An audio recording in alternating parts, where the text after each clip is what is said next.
Juan capítulo 9, versos del 1 en adelante. Evangelio de Juan capítulo 9. Como el domingo no hay servicio, me dijeron que hoy tenemos vigilia, así que me voy. Yo venimos de una escuela donde el cronómetro se respeta así como que al pelo, así que vamos a cumplir con el tiempo. Juan capítulo 9, verso 1 en adelante. Voy a leer un poco rápido. Y queridos amigos, cuando yo haga silencio, no es que Dios me está hablando, es que me estoy ahogando. Así que ahora por la altura, por eso subí suavecito, subí. Al pasar Jesús vio un hombre ciego de nacimiento. Vio un hombre, ¿cómo era ese hombre? Ciego, pero no solo ciego, sino que ciego de. Y le preguntaron sus discípulos diciendo: Rabí, ¿quién pecó, este o sus padres, para que haya nacido ciego? Respondió Jesús: no es que pecó este ni sus padres, sino para que las obras de Dios se manifiesten en él. Me es necesario hacer las obras del que me envió, entre tanto que el día dura, la noche viene, cuando nadie puede trabajar. Entre tanto que estoy en el mundo, ayúdame, ¿qué sigue? Entre tanto que estoy en el mundo, ¿qué dice? Luz soy del mundo. Dicho esto, el caballero Jesús escupió en tierra e hizo lodo con la saliva y untó con el lodo los ojos del. Aquí no está muy caballero que digamos, ¿verdad? ¿Cuántos hemos aprendido que Jesús es un caballero? Bueno, este caballero escupía, déjame decirte. Y no solo que escupía, sino que ¿qué hacía? Ahora, si dice que hizo lodo con la saliva, amigos, no fue cualquier saliva, ¿no?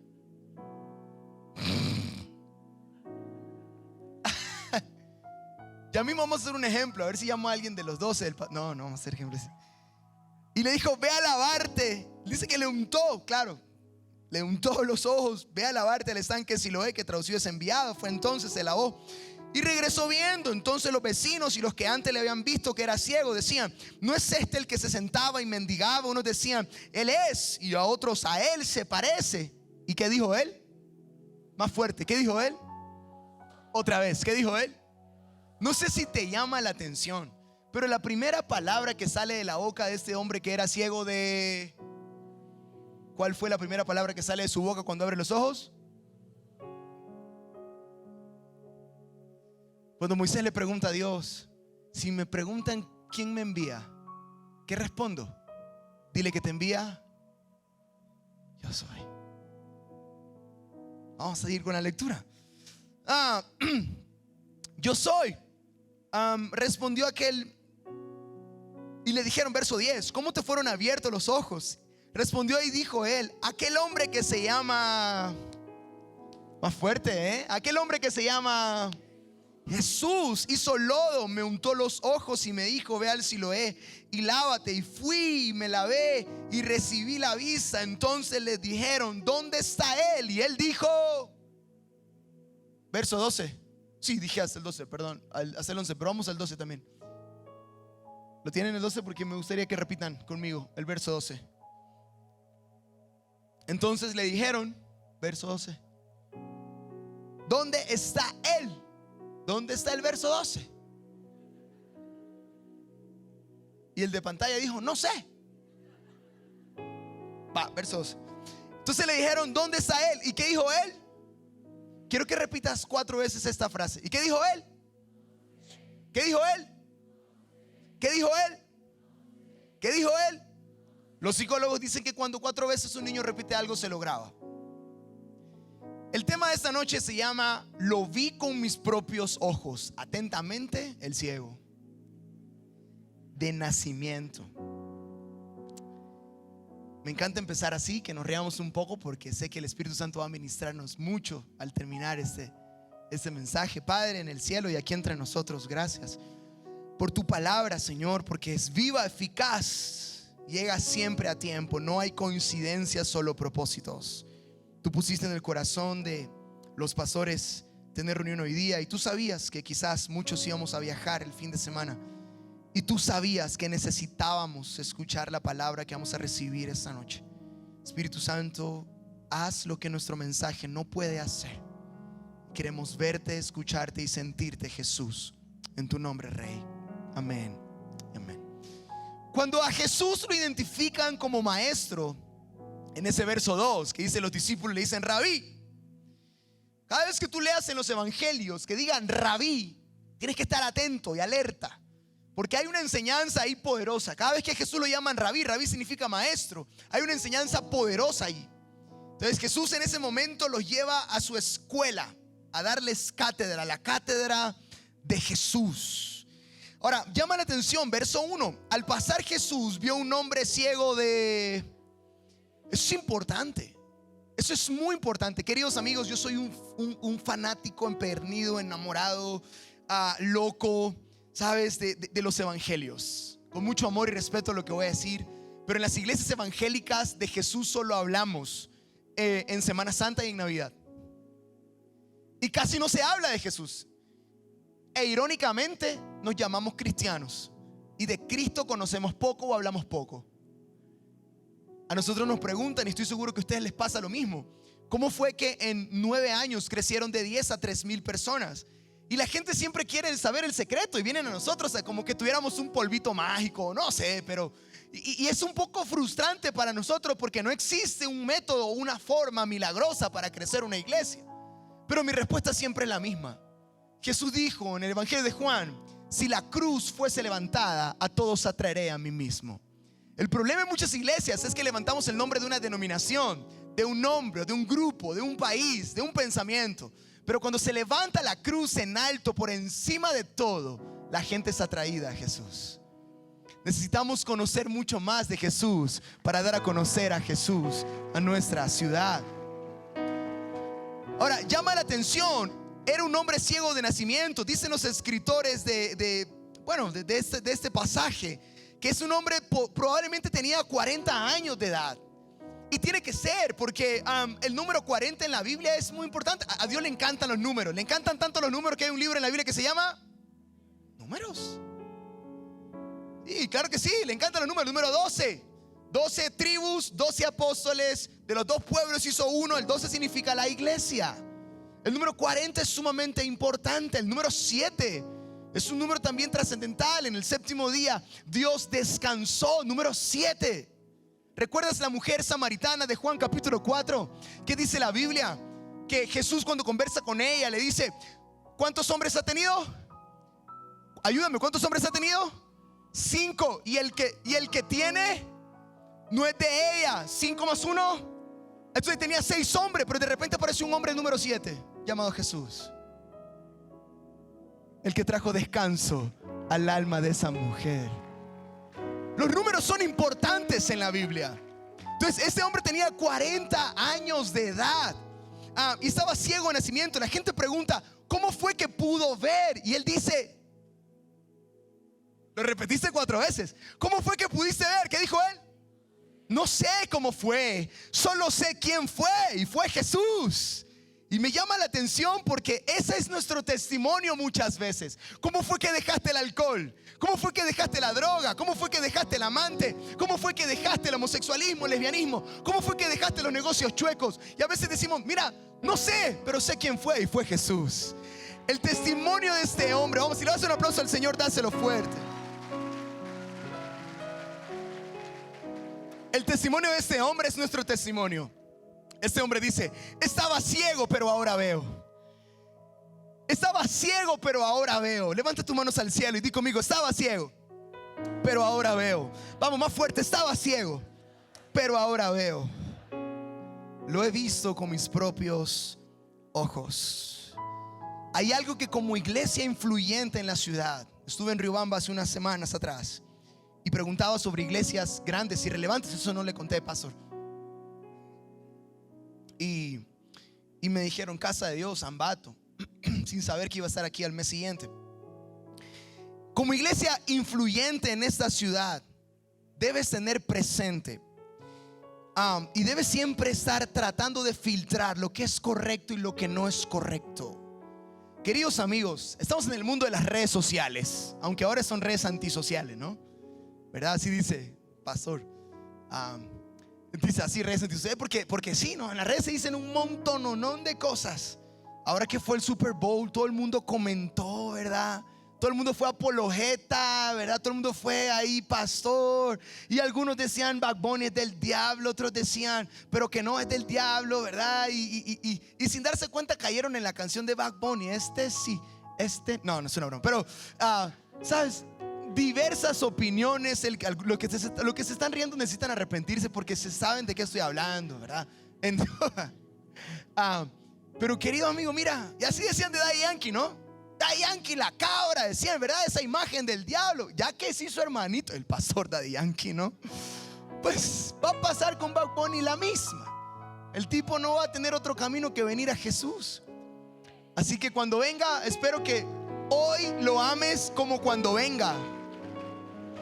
No fuimos llamados a convencer al mundo, fuimos llamados a amar al mundo. De tal manera convenció Dios al mundo, tal manera amó. No soy llamado a convencer a nadie, soy llamado a amar a todos. Ese es nuestro llamado y se acabó.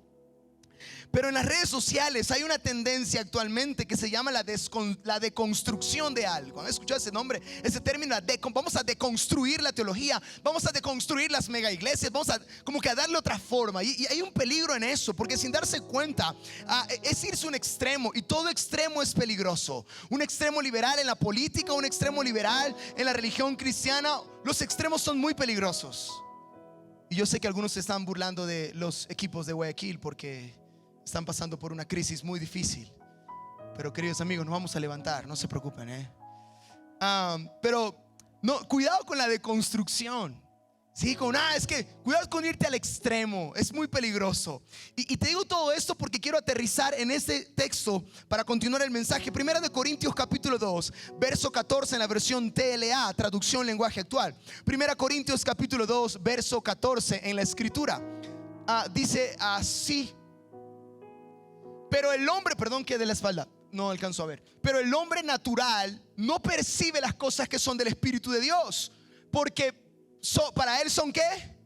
¿Son qué? Y no las puede entender porque se han de discernir. Voy de nuevo. Para el hombre natural no percibe las cosas que son del Espíritu de Dios. ¿Qué significa eso? Tú no puedes enojarte ni pelearte con la gente que no es cristiana en tu oficina. Tú no puedes pelearte ni enojarte con la gente que no es cristiana en tu familia, porque ellos no entienden, y como no entienden, no creen. Es más, los que están supuestos a entender y a creer desacreditan cosas que Jesús hizo y dijo. Yo crecí en una línea donde no existían milagros, ni profetas, ni nada de estas cosas. Entonces los que son llamados a creer no creen y dudan. ¿Qué esperas entonces del que no tiene el Espíritu Santo? Entonces de ahora en adelante, querido amigo, cuando vuelvas del feriado, no te vuelvas a pelear con tu jefe. Pastor, es que mi jefe es el hijo del chupacabra, pastor. Usted no lo conoce, pastor. Puede ser, pero Cristo lo ama a él también, y Cristo murió por él también. Y Dios utiliza a ese demonio, perdona, a tu jefe, para darte el sueldo en fin de mes. Porque cuando Dios manda, hasta el diablo obedece. Me dijeron que me suelte. Entonces, ojo con esto. No todo lo que creemos podemos explicarlo.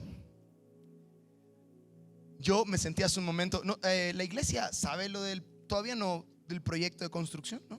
Sí, voy igual por encima nomás.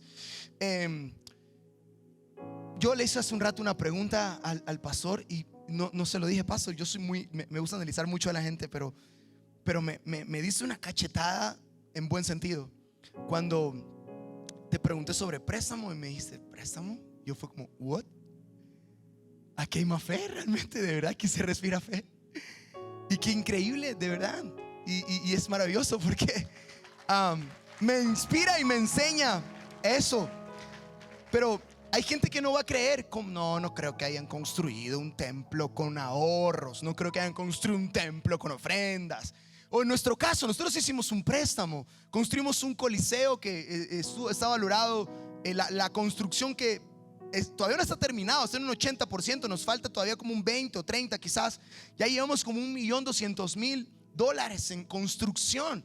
Porque en Guayaquil se climatiza, ¿no? Y hay que climatizar. Imagínate climatizar un coliseo para 2,000 personas. tienes idea, la verdad es Guayaquil de mis calores, ¿no? Entonces, y la gente duda, la gente no cree.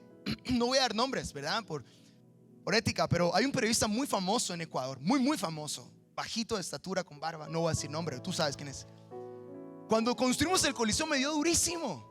No me conoce el hombre, pero me dio durísimo. Subió una foto mía y mandó a la UAFE, creo que se llama, la de lavado de activos, a investigarme. Y yo, pobre UAFE, lo que va a encontrar es deudas y chirés. Yo no tengo casa propia y el carro lo estoy pagando como a 3 años. Porque se tiene esta idea, ¿no? Que la única forma de construir algo grande es robando. Lamentablemente el sistema caído en el que estamos se piensa que es así. Pero nosotros entendemos que tenemos un Padre que es dueño de la plata y del oro, ¿sabes? Un Padre que nos provee todo. Y te cuento esto porque la gente no va a creer. No va a creer que saliste de la ceguera. No va a creer que saliste de la... Y no tienes que, escucha, no tienes que perder tu tiempo ni desgastarte explicándole a gente que no entiende lo que ni tú entiendes. Ahí te me pregunta, ¿cómo hiciste el Coliseo? No sé. Pura fe, hermano. Sí, hicimos un préstamo, claro, con un préstamo. Pero escucha eso y no sé si te sirva de inspiración. El Banco Pichincha, y no es que me mandaron a hacer publicidad a ellos, pero tengo que decirlo. El Banco Pichincha tiene 100 años de historia aquí en Ecuador, o no sé si más. Nunca le han hecho un crédito a una iglesia cristiana, porque las iglesias no somos sujetas a crédito. Somos la primera iglesia cristiana en la historia del Banco Pichincha en Ecuador de recibir $500,000 de préstamo. Y nos dijeron, si ustedes se portan bien, abrimos créditos a iglesias. Llevamos 18 letras al día, porque hicimos un préstamo a 7 años. Y estamos al día cumpliendo con eso. ¿Por qué? Porque si Dios está al frente, ¿quién se va a poner en contra? La gente no lo va a entender y no tengo que explicarle. Yo no le iba a escribir al periodista, oiga, querido amigo Charles, nos tomamos un café para explicarte que no estoy haciendo nada delictivo. No, yo no tengo que explicarle. La gente no va a creer lo que hacemos. No, ¿cómo va a ser un muchacho de 31 años, una iglesia de esa? No. La gente, ni siquiera Dios, es más, yo estoy aquí no porque lo merezco, porque Dios es bueno con nosotros a pesar de nosotros. Romanos capítulo 9, no es el sabio ni el que quiere ni el que corre, sino de aquel que Dios tiene misericordia. Y no tenemos que desgastarnos explicándole a la gente cómo fue, cuándo fue, quién fue, no sé. Solo sé que fue Jesús. No todo lo que hemos experimentado podemos explicarlo. No todo lo que has visto lo puedes explicar. La esencia de nuestro cristianismo es verdad. 1 Corintios 13 dice que es fe, amor y esperanza. Para los que están haciendo apuntes, 1 Corintios 13. Hola. 1 Corintios 13, fe, amor y esperanza. No lo vamos a leer por tiempo, pero la Biblia enseña en el capítulo 12, porque en el capítulo 13 está la preeminencia del amor. Pero en el capítulo 12, ¿de qué habla? De los dones espirituales. Y el capítulo 14 del hablar en lenguas. Es decir, la base del cristianismo es el amor, claro que sí, pero lo que antecede al amor es milagros y prodigios. ¿Qué significa eso? El amor es más importante, claro que sí, pero los milagros también lo son. Y así como no puedo explicar el amor de Dios por mí, no puedo explicar las obras que Él hace a través de mí. Así que no tienes que desgastarte explicando, queridos amigos. 1 Corintios capítulo 2, verso 11. 1 Corintios capítulo 2, versículo 11. Dice así en la versión normal, dice el verso 11. Porque ¿quién de los hombres sabe las cosas del hombre, sino el espíritu del hombre que está en él? Es decir, que no lo entiendas no significa que no sea real. Voy a repetir esto. Que no lo entiendas no significa que sea real. Otra vez. Que no lo entiendas no significa que sea real. Que no sea real. Que no lo entiendas. No puedo entender cómo esa muchacha que fue transexual por 7 años se inyectaba hormonas. Durante 7 años cambió su nombre y se hizo un hombre, se hizo un varón. Cambió su identidad, su cédula, cambió todo de sí. Se inyectó, se redujo muchas cosas en su cuerpo, cambió todo. ¿Cómo es que ahora está estudiando para liderar un grupo en casa en la iglesia Familia de Dios Guayaquil? ¿Por qué? Porque hay cosas que aunque no lo entienda, no significa que no sea real. ¿Por qué pensamos que Dios solo puede perdonar a alguien que dice mentiras y no a un transexual? ¿Significa que hay pecados más grandes que otros? No, delante de Dios todos son iguales. Que no lo entiendas no significa que no sea real. ¿Cómo puede ser que, yo no sé, pastor, yo tengo 40, 50, 60, 70 años de edad y yo siento que Dios me está llamando a algo? Yo no creo que sea real. Claro, que no lo entienda no significa que no sea real. Porque Dios no trabaja con las edades, Dios trabaja con el corazón. Así que si no estás entendiendo por qué Dios te está llamando, no importa, pero es real. ¿Está conmigo hasta aquí? Queridos amigos, te comentaba hace un rato y venimos de una misma escuela con tu pastor, estudiando mucha Biblia.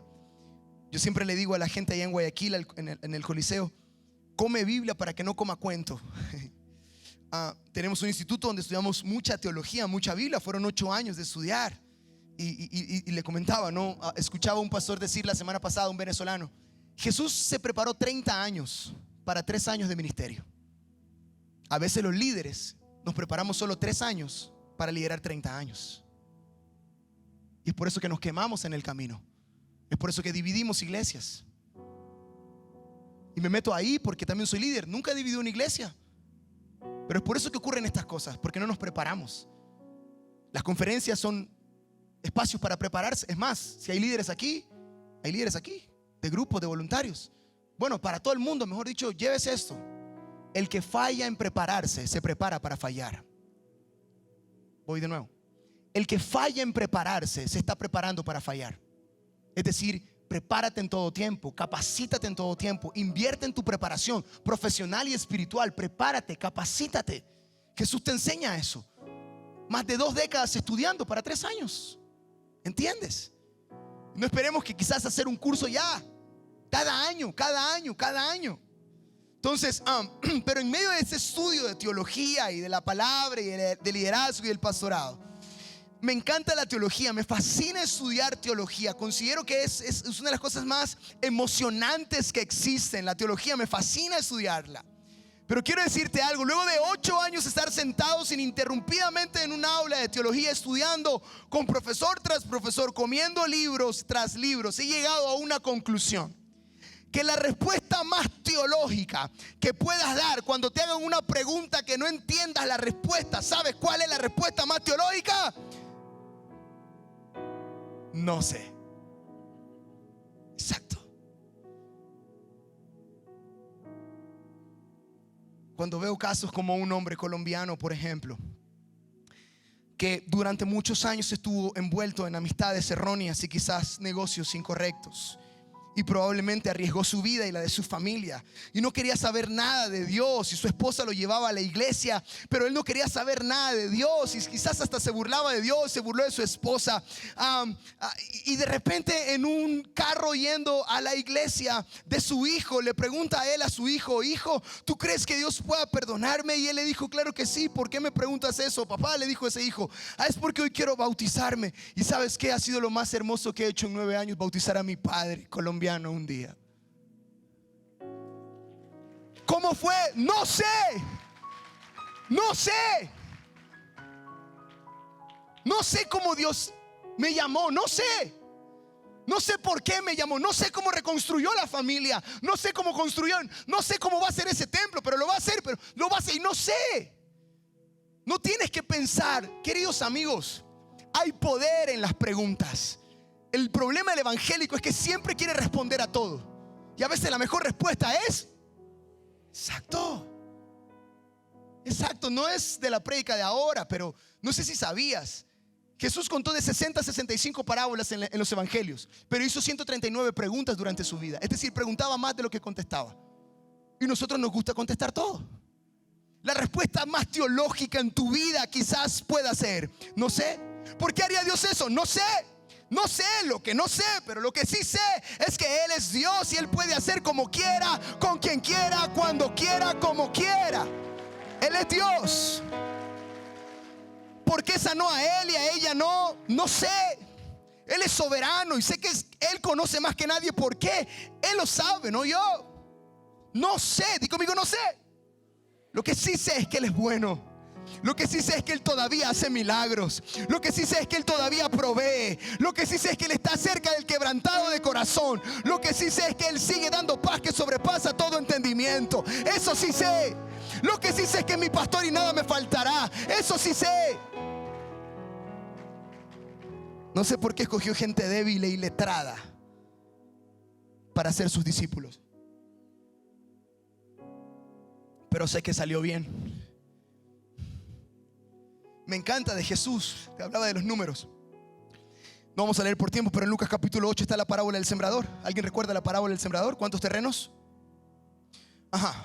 Piedras junto al camino, espinos y la tierra buena. En números, cada terreno representa el 25% para que sea el 100%, ¿verdad que sí?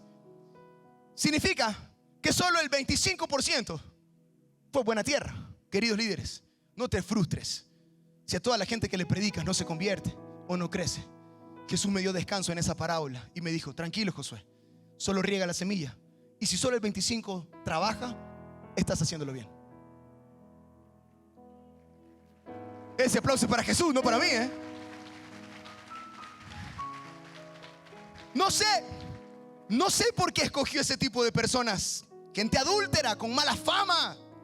Pero fue esa gente quien llevó el evangelio a toda una ciudad. No sé. Mujer que tenía 5 maridos, ya te lo dije, y el que tenía no era de ella. Hasta que llegó el 7º. Fue la primera misionera, ¿sabías eso? Es una locura. Juan capítulo 1 está cómo Juan presenta a Jesús. Juan capítulo 2, el primer milagro, las bodas de Canaán. Juan capítulo 3, Jesús habla con Nicodemo, un fariseo. Juan capítulo 4, con la samaritana. ¿Por qué habla con ese tipo de personas? No sé, pero tenía razón. Y fíjate, Jesús no le respondía a todos. Porque en Juan capítulo 3, que habla con Nicodemo, de ahí sale: de tal manera amó Dios al mundo y nacer de nuevo. En esa escena de Juan capítulo 3, dice la Biblia que fariseos le hacían preguntas, pero dice literalmente Jesús no le respondía. Acto seguido, de repente vino un fariseo llamado Nicodemo y le hizo una pregunta, y ahí sí le respondió. ¿Qué significa eso? Que no a todo el mundo merece mi respuesta. Algunos merecen mi silencio.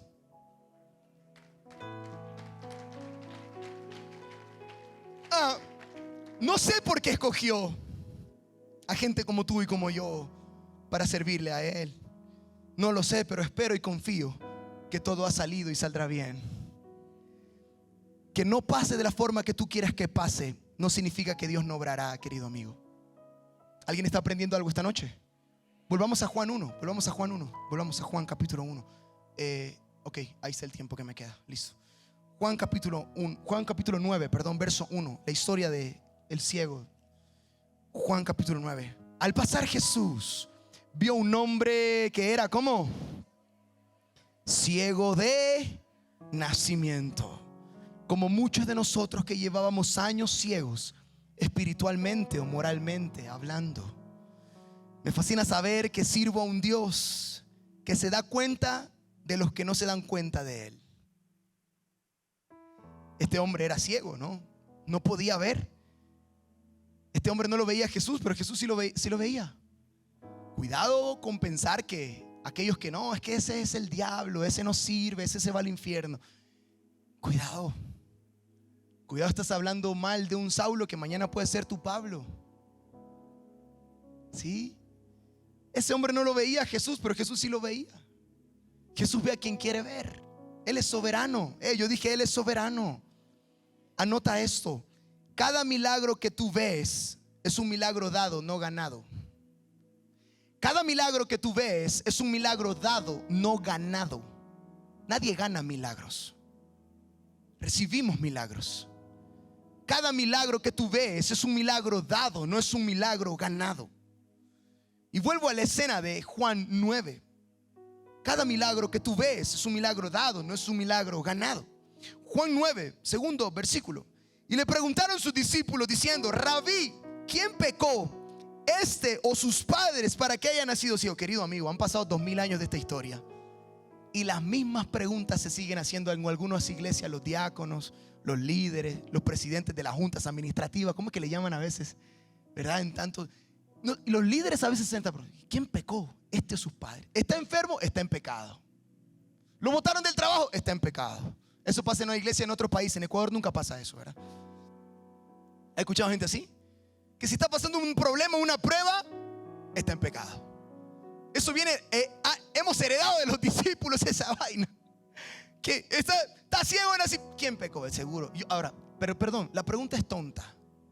Tonta es una palabra en hebreo. No, esa palabra. Pero la pregunta es media tonta.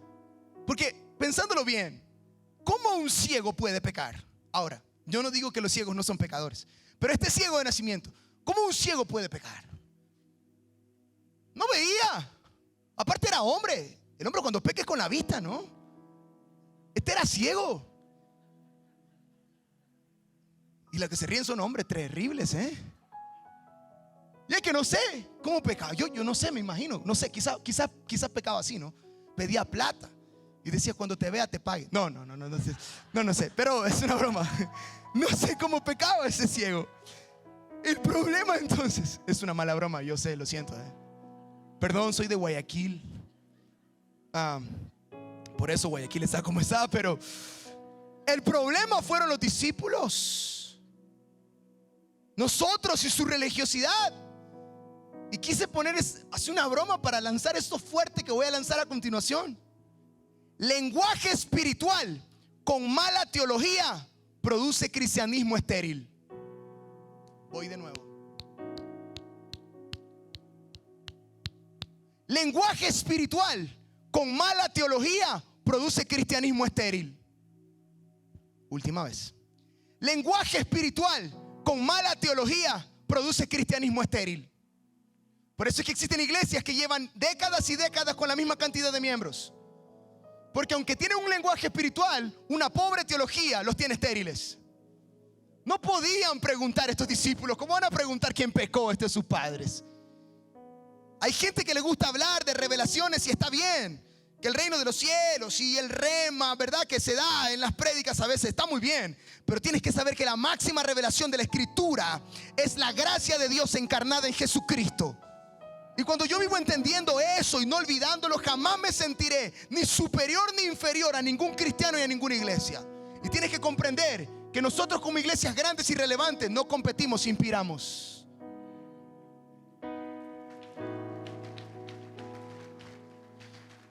¿Quién pecó? Estos sus padres. Esto me enseña que cuando lo que estoy pasando no es necesariamente mi error, entonces es un plan perfecto de Dios, donde todo terminará mostrando su gloria en mis dolores y en mis imperfecciones. No sé si alguien está escuchando la palabra de Dios en esta noche. Empiezo a terminar. ¿Puedo bajarme? Sí, ok. Sí, yo tengo que pedir permiso para todo, ¿eh? El guayaco es medio atrevido, pero tengo que pedir permiso.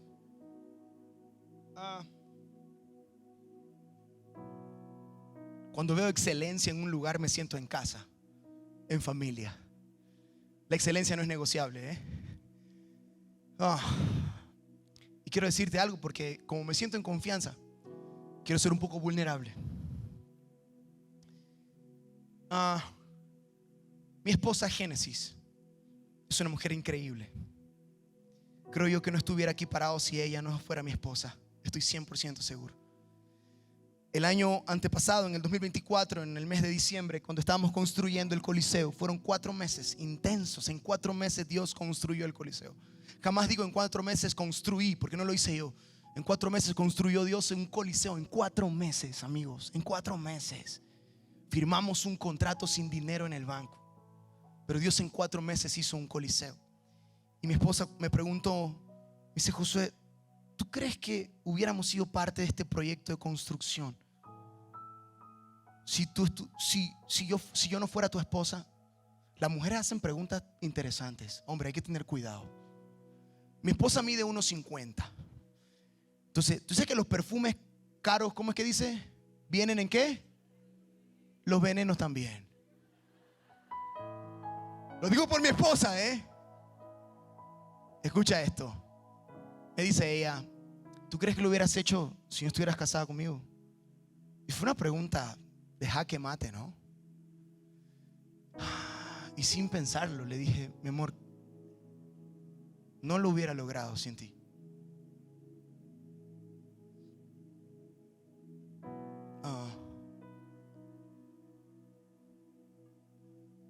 Nos vamos a ir conociendo en el camino, si es que hay otra invitación, no lo sé. Pero nosotros también tenemos nuestras luchas y nuestras debilidades. Y hubo una temporada el año pasado que entré en un proceso de ansiedad. Quizás el estrés de la construcción, me detectaron una enfermedad en mi rostro que no tiene cura, solo hay que controlarla. Rosácea severa se llama. Yo no tenía eso, pero el estrés de la construcción y la ansiedad y cómo pagar, porque mientras pagábamos el alquiler del teatro donde estábamos, pagábamos la construcción al mismo tiempo. Y fue un estrés muy fuerte. Y entré en un proceso como que difícil, ¿verdad? Y el enemigo aprovecha esos procesos para hacernos sentir mal. Y ¿sabes qué? Empecé a pensar que el problema muchas veces en mi matrimonio era yo. Que el problema en cosas que pasaban en la iglesia era yo. Y yo puedo sentir en este momento cómo el Espíritu Santo está empezando y va a liberar con lo que voy a decir a mucha gente. Porque pude escuchar al Espíritu Santo decirme: Josué, no eres un problema, eres un propósito. Escuche. Y no sé para quién sea esto esta noche. No fuiste el problema de la relación, fue el propósito de Dios que se terminara. No fuiste el problema de la separación, no fuiste el problema del divorcio necesariamente, no fuiste el problema de que tu hijo se vaya de la casa. ¿Quién pecó? Este o sus padres. No fuiste el problema para salir de la iglesia donde te lastimaron. Solo fue un propósito. No eres un problema, eres un propósito.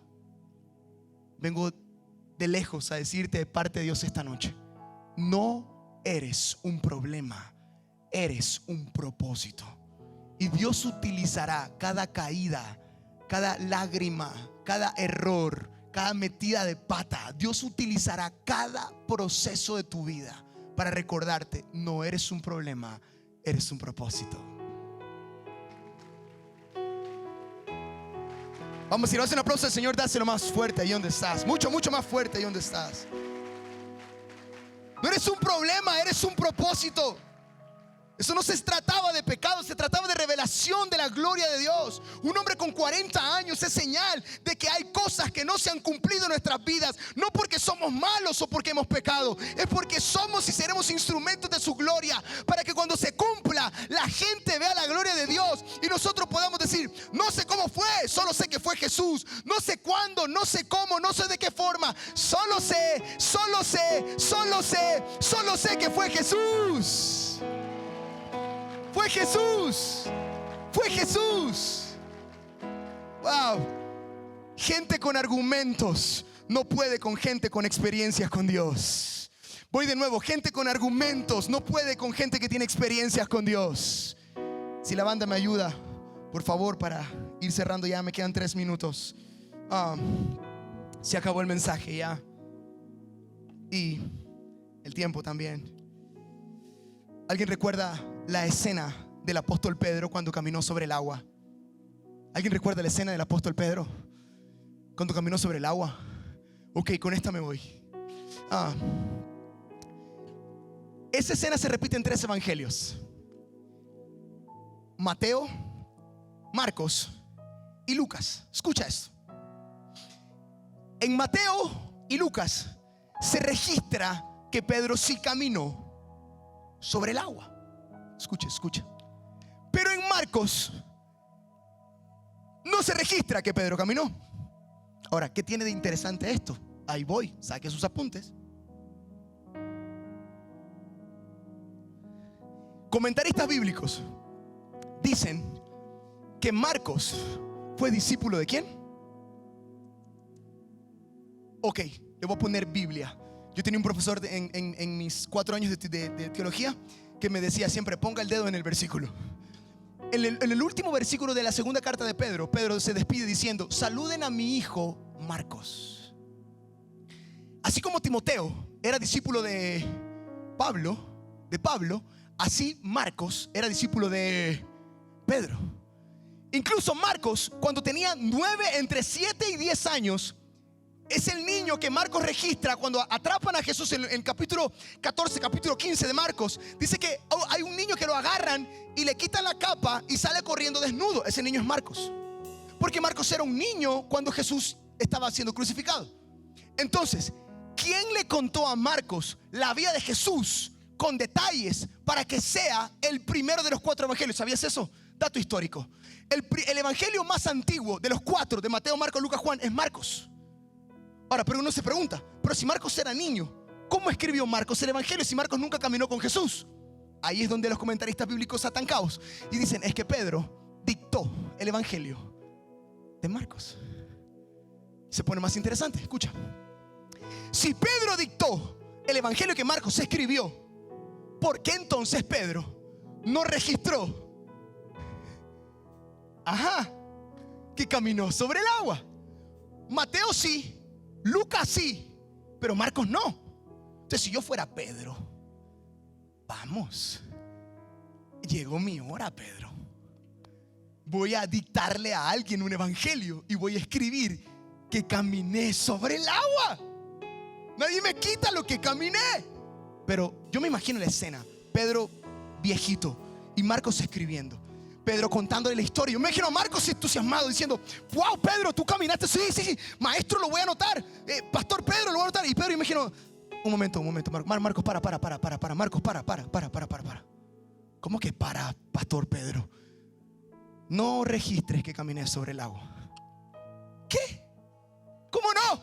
Si ninguno de esos 11 cabezones cobardes caminaron. ¿Tú sí? ¿Cómo no voy a registrar que caminaste sobre el agua? Y me imagino a Pedro respondiendo, es que si en algún momento se cuenta mi historia, yo no quiero que se cuente lo que yo hice por Jesús. Yo solo quiero que en mi vida se registre lo que Jesús hizo por mí. Hizo por mí. Hizo por mí. Hizo por mí. ¿Sabes qué significa eso? Que tu historia cuenta su gloria. Tu historia cuenta su gloria.